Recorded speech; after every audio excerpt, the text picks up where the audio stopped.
Corona virus की वजह से देश भर में लॉकडाउन है और लोगों को घर से ही अपने ऑफिस का काम करना पड़ रहा है। लेकिन अगर आप घर पर बैठे बोर हो रहे हैं और कुछ अच्छा देखना चाहते हैं तो आज हम आपके लिए 5 ऐसी नई और ट्रेंडिंग वेब सीरीज के बारे में आपको बताने वाले हैं जो आप डिजिटल प्लेटफॉर्म पर बहुत ही आसानी से देख सकते हैं। देश में लॉकडाउन के चलते लोग अपने घरों में रहने के लिए मजबूर हैं और वैसे भी कोरोना वायरस के कहर को देखते हुए घर पर रहने में ही भलाई है।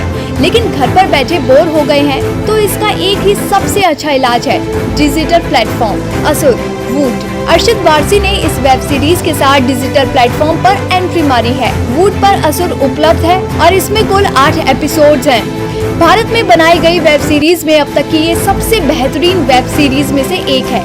सीरीज में शास्त्रों, कलयुग, पुराण, हिंदू माइथोलॉजी के किस्सों और पात्रों के साथ थ्रिलर, सस्पेंस, क्राइम का शानदार तड़का लगाया गया है। भौकाल MX player Hindi web series में सबसे बड़ा ट्रेंड इसी बात का देखा जा रहा है कि यहाँ अधिकतर बायोग्राफी टाइप सीरीज बनाई जा रही है। भौकाल वेब सीरीज में IPS नवनीत सिकेरा की वर्क लाइफ को दर्शाया गया है।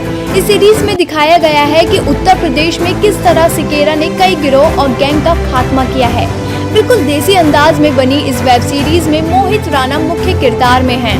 Special ops Hotstar baby, special 26 और ए वेडनेसडे जैसी फिल्में बनाने वाले नीरज पांडे ने स्पेशल ऑप्स के साथ डिजिटल डेब्यू किया है। मौजूदा दौर की ये थ्रिलर कैटेगरी में सबसे बेहतरीन सीरीज में से एक है। इसे आप बॉलीवुड की अच्छी थ्रिलर कैटेगरी में भी जोड़ सकते हैं। के मेनन की दमदार एक्टिंग, नीरज पांडे का निर्देशन और कुछ अच्छी कहानी के दम पर ये दिल जीतने में कामयाब रहती है। सीरीज में भारत की खुफिया एजेंसी रॉ की कुछ जांच और ऑपरेशंस को दिखाया गया है। ताजमहल 1989 नेटफ्लिक्स पर आई ताजमहल कुछ पुरानी हो चुकी है, लेकिन शांत माहौल में देखने के लिए ये काफी शानदार सीरीज है। लखनऊ की नवाबियत, ताजमहल की खूबसूरती, कॉलेज का प्यार, घर की तकरार, इस सीरीज में सब कुछ है। 7 एपिसोड की इस सीरीज में कई किस्से हैं जो एक दूसरे से जुड़े हुए हैं। इसमें आपको नीरज काबी और गीतांजलि का शानदार काम भी देखने को मिलेगा। मनी हाइस्ट ये एक स्पेनिश वेब सीरीज है, हालांकि सबटाइटल्स के साथ नेटफ्लिक्स पर उपलब्ध है। सोशल मीडिया में इस सीरीज के आपने कई मीम देखे होंगे। इसमें आपको देखने को मिलेगा कि एक ग्रुप किस तरह स्पेन के सबसे बड़े बैंक में चोरी करता है और किस तरह दिमागी कसरतों से पूरी पुलिस को पागल बना देता है। इसका नया सीजन जल्द ही रिलीज होने वाला है। ऐसे में आप पुराने सीजन को कवर कर सकते हैं। क्या आप जानते हैं कि कोरोना मृत शरीर में भी जिंदा रह सकता है? एक नई रिपोर्ट से ये चौंकाने वाला खुलासा हुआ है। क्या सच में ऐसा संभव है? एक रिपोर्ट देखिए। क्या कोरोना से जान गंवाने वाले लोगों का अंतिम संस्कार करने को लेकर जो डर था वो सही है? क्या सार्वजनिक स्थल पर कोरोना से मृत व्यक्ति किसी के संपर्क में नहीं आना चाहिए? क्या ये खौफ जायज है?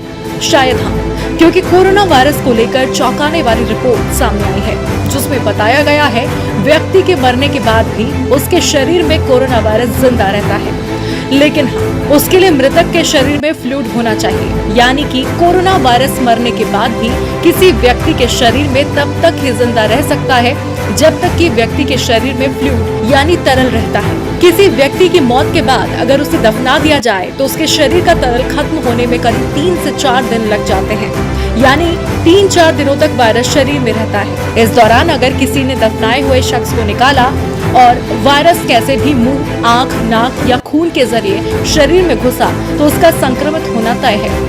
विश्व स्वास्थ्य संगठन ने भी कहा कि इबोला के दौरान एक एडवाइजरी जारी की गई थी और कहा गया था कि मरने वाले संक्रमित व्यक्ति को दफना सकते हैं, लेकिन कुछ बचाव के उपाय करने होंगे, यानी दफनाने की प्रक्रिया के दौरान उसके फैलने का खतरा होता है, जो जलाने की प्रक्रिया में भी हो सकता है। हालांकि जलाने के बाद राख से कोई इन्फेक्शन का खतरा नहीं रहता, जबकि दफनाने के बाद 3 से 4 दिनों तक शव में कोरोना वायरस जिंदा रहता है, क्योंकि उसमें फ्लूइड 3 से 4 दिन तक रहता है। ये रिपोर्ट वाकई में डराने वाली है। इसका सीधा मतलब ये है कि अब न केवल आपको कोरोना संक्रमित जिंदा व्यक्ति से संक्रमण का खतरा है, बल्कि किसी व्यक्ति की कोरोना से अगर मौत हुई है तो उससे भी सावधान रहने की जरूरत है।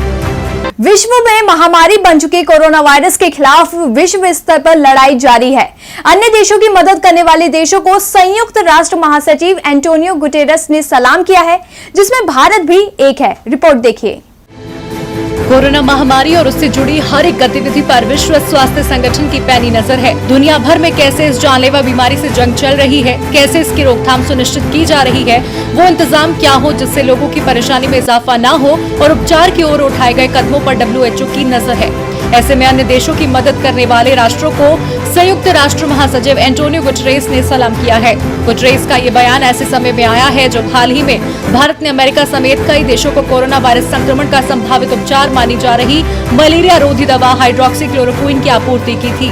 अमेरिका का खाद्य एवं औषधि प्रशासन इस दवा का न्यूयॉर्क में 1500 से ज्यादा कोरोना वायरस संक्रमित लोगों पर परीक्षण कर रहा है। भारत की ओर से इसके निर्यात पर लगे प्रतिबंध को हटाने का फैसला लिए जाने के बाद बीते कुछ दिनों में इस दवा की मांग में तेजी से इजाफा हुआ है। संयुक्त राष्ट्र प्रमुख एंटोनियो गुटेरेस के प्रवक्ता स्टीफन दुजारिक ने अपनी डेली प्रेस ब्रीफिंग में कहा कि वायरस के खिलाफ इस जंग में महासचिव एकजुटता का आह्वान करते हैं और इसका मतलब है कि जो भी देश अन्य देशों की मदद करने की स्थिति में हैं, उसे ऐसा करना चाहिए।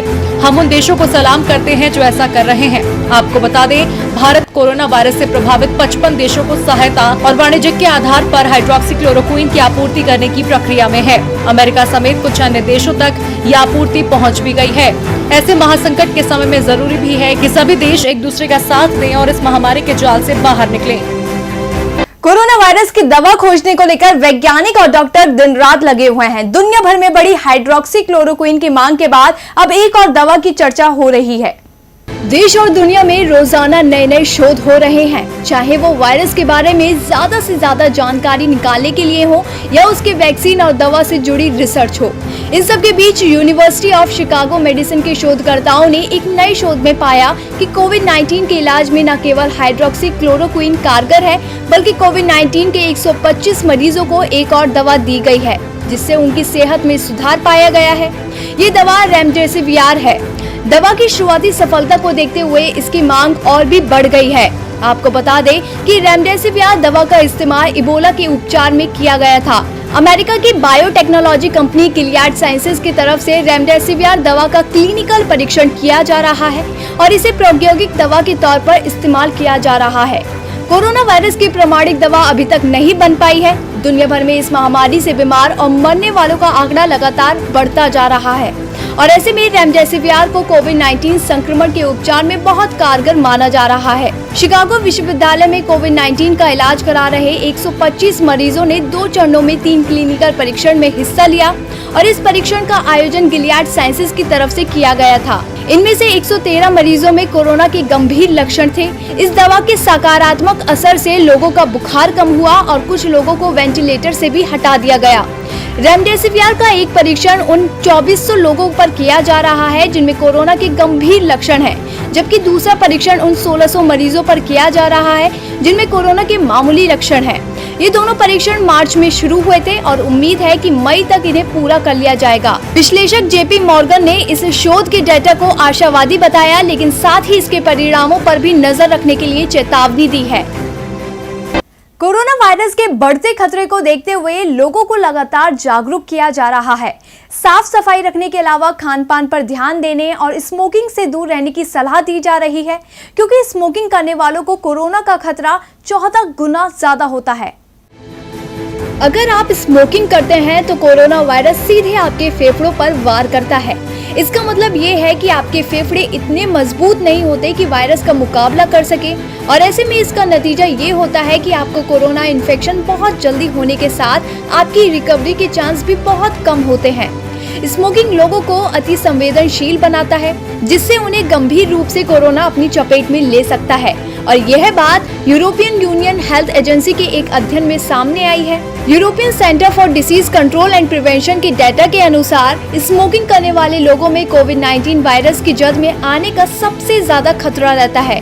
आंकड़ों के अनुसार चीन में 80% लोग जो इस बीमारी की चपेट में थे, उनमें वायरस के बहुत कम लक्षण दिखाई दिए हैं, जबकि यूरोप में यह आंकड़ा 70% था। लेकिन 10 में से 3 मामलों को हॉस्पिटलाइजेशन की सख्त जरूरत थी। वहीं 70 साल से ऊपर आयु वाले मरीज जिन्हें डायबिटीज, कार्डियोवास्कुलर की शिकायत थी, वो कोविड-19 से सबसे ज्यादा पीड़ित थे।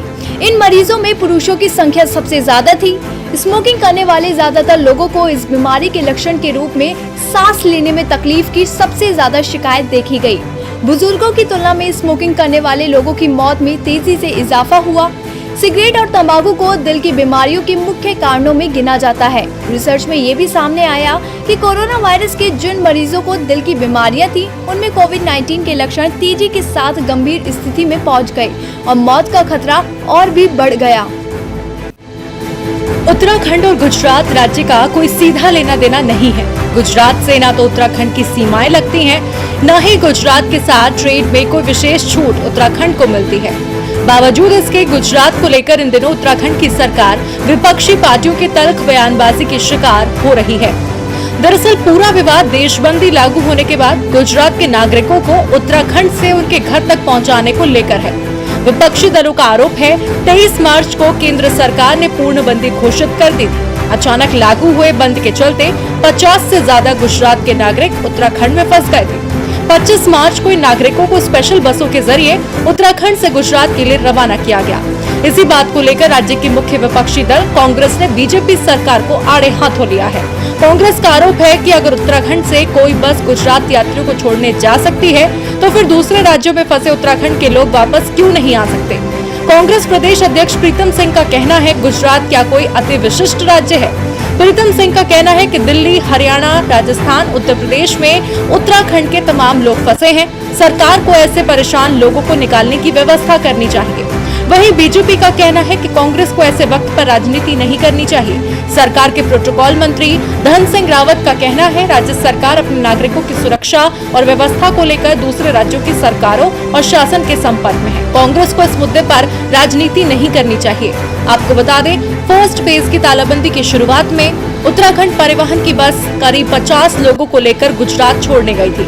उसी बस में करीब 50 उत्तराखंड के निवासी भी वापसी में सवार हुए थे, लेकिन हरियाणा बॉर्डर पर वहां की पुलिस ने बस को रोक लिया और मौजूदा स्वास्थ्य हालातों का हवाला दिया गया। फिर यात्रियों को राजस्थान के अलवर भेज दिया गया, जहां उन्हें एकांतवास में रखा गया। खाली बस वापस उत्तराखंड आ गई और तब से वो यात्री अलवर में है। यही वजह है कि गुजरात की बस का मुद्दा उत्तराखंड में राजनीति का मुद्दा बन गया है और विपक्षी दल कांग्रेस बीजेपी पर हावी हो गया है। ऐसे में अब दोनों के बीच शुरू हुई आरोप प्रत्यारोप की सियासत में कौन किस पर भारी पड़ता है, ये देखना होगा।